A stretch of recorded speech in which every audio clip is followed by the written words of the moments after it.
Hello, all, and welcome back to The Easy Nerd. I'm The Easy Nerd, and now that Fantastic Four First Steps has been released, I thought I'd do a quick review with my thoughts and opinions on it. And yes, major spoilers ahead. The story.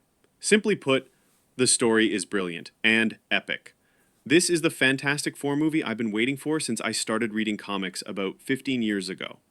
It's set in its own universe, a retro futuristic 1960s style world, and it's awesome. The Fantastic Four, after some fantastic glimpses of their origin, are already established as the world's protectors. But a threat way above their heads appears. The giant cosmic entity Galactus and his herald, the Silver Surfer, arrive to destroy their world. This story has stakes, depth, emotion, and payoff. It's a true roller coaster of a movie that made me want to cheer, laugh, and nearly cry. Nearly. I loved every second of it and didn't want it to end. It had a perfect beginning, middle, and end. Now, on to the heroes. The titular Fantastic Four. This movie does something you rarely see. It makes all four team members equally brilliant, with each one standing out. And their chemistry is off the charts.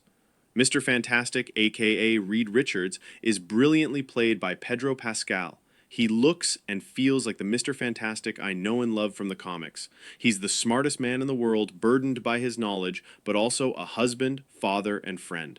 His powers were portrayed well, but it was his intelligence and heart that defined him, and that was perfect. Invisible Woman, aka Sue Storm, played by Vanessa Kirby, is also done complete justice.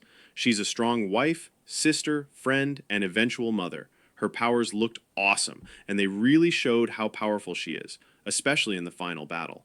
What I love most about her is that she's a fiercely protective mother. Human Torch, aka Johnny Storm, played by Joseph Quinn, was also perfect. He looked and acted like the Johnny Storm I know from the comics. It wasn't just his cool flame powers that stood out, but his character and relationships. I especially liked his dynamic with the Silver Surfer touching and even a little humorous, adding levity when the movie needed it most. The Thing, aka Ben Grimm, the rock of the team, played by Eben Moss Backrack. I know I sound like a broken record, but they absolutely nailed him. Character, look, and abilities. Doing a fully CGI character is always a risk, but it really paid off here. He felt just as real and believable as the other three, and he fit in naturally. Bonus points for giving him a beard. I loved that.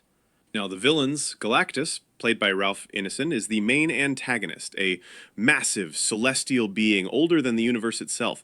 A hard character to do justice, but they nailed it. The look, perfect. The voice, perfect. His planet-destroying power, also perfect.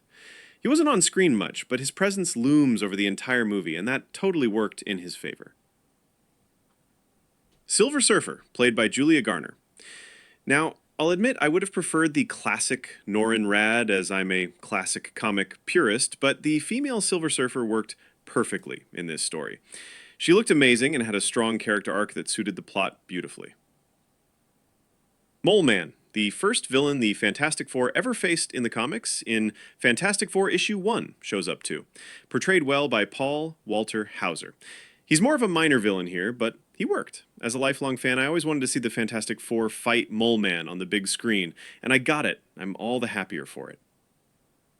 Honorable mentions go to the name drops and Easter eggs referencing other classic Fantastic Four villains throughout the movie. A real treat for us longtime fans. Now, the post-credit scene villain. Mute now for a few seconds if you want to avoid spoilers. The post-credit stinger features none other than the Fantastic Four's nemesis, Doctor Doom, who appears to be played by Robert Downey Jr. It's just a cameo, but a perfect tease for what's coming, and I'm absolutely hyped. The action? Brilliant. Every team member gets a moment to shine. Their powers are showcased beautifully, and the battles with Silver Surfer and Galactus are nothing short of amazing. The costumes all looked good, but I'm hoping we get more modern, updated versions down the line in the MCU. Mole Man, Silver Surfer, and especially Galactus all looked fantastic. Special effects were great all around. The team's powers, Galactus' scale, and anything set in space. Absolutely perfect. The soundtrack was good. It felt like a classic superhero film in the best way. It supported the emotion and action throughout. In conclusion, yeah, I really loved this movie. For me, it's the best MCU movie since Spider-Man No Way Home. A total triumph. I truly believe the MCU is finally back, and back to its Phase 3 quality level. With Spider-Man Brand New Day, Avengers Doomsday, and Avengers Secret Wars on the horizon, it's going to be an exciting couple of years for us comic book fans. Thanks again for tuning in. Leave your thoughts in the comments below, and I'll see you next time.